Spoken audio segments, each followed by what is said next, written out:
Food for Thought, 20 Life Lessons from a Southern Black Mother. Collected and shared by Nick Foulks. Read by the author. Copyright 2024 by Nick Foulks. All rights reserved, including the right to reproduce this book or portions thereof in any form whatsoever, or by any means. No part of this book may be reproduced, stored in a retrievable system, or transmitted by any means without the written permission of the author, except as provided by United States of America copyright law. First paperback edition, September 2024. Manufactured in the United States of America. Introduction. Growing up as a black kid in a primarily white area, I felt a lot like a zebra sometimes. I was black, but painted with white mannerisms and characteristics. Even though I was surrounded by white culture, I was not fully accepted. As I got older and ventured into the inner city to play high-level basketball, I found myself, yet again, on the outside, looking in, at a culture that said I didn't quite fit. It seemed even harder there, in the black culture, where I desired to be accepted. That desire for acceptance was strong, but what was even stronger were the words and teachings of my family. Teachings that I learned crossed racial and cultural barriers because they were simply the realities of life. And these realities came into play whether you were dealing with white people, black people, brown people, or purple people eaters. It speaks to all of us in some fashion. We call it food for thought. The full expression would go something like this. Baby, this is food for thought. Take out of it what you need. Eat the meat and spit out the bone. Meaning, you may not agree with everything I'm about to say, but if there's something in it that can help you, then grab hold of it. Over the years, my mom gave me a lot of meat to chew on, if you will. She was from the South, and you may not know this, but people from the South have a lot of sayings. Nuggets of truth that sometimes punch you in the gut, and others that simply soothe the soul.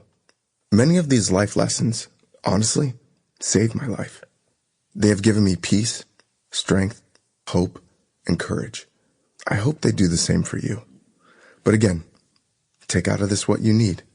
It's just food for thought. Lesson 1. Smelling like yesterday.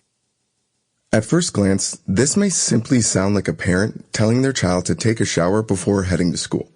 But the meaning stretches much farther. When I was young, I dealt with a lot of racial discrimination that hurt more than I'd like to let on at times.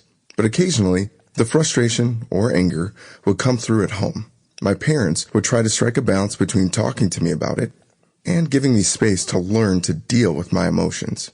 However, when the frustrations or pain of a previous day would still be heavy come morning, my mother would say, "Don't start off today smelling like yesterday." Meaning, what we may be carrying on us from a previous day has the ability to funk up our current day. Learning to wash off what has happened, the past, prepares the soul for the goodness available on that day.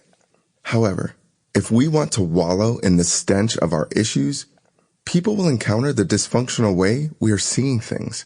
When we do this, we are engaging our future through the lens of our past.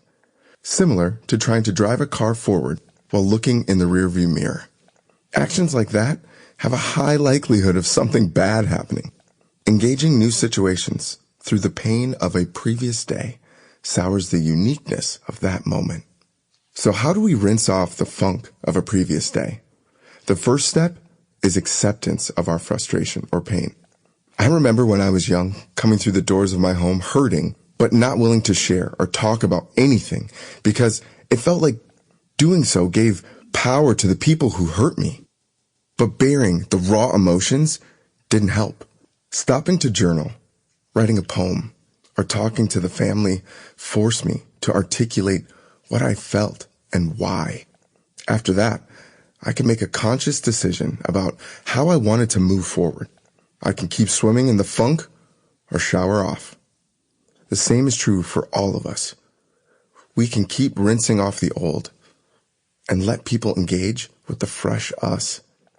Acknowledge the hurt, understand what and why, shower off. Sample complete. Ready to continue?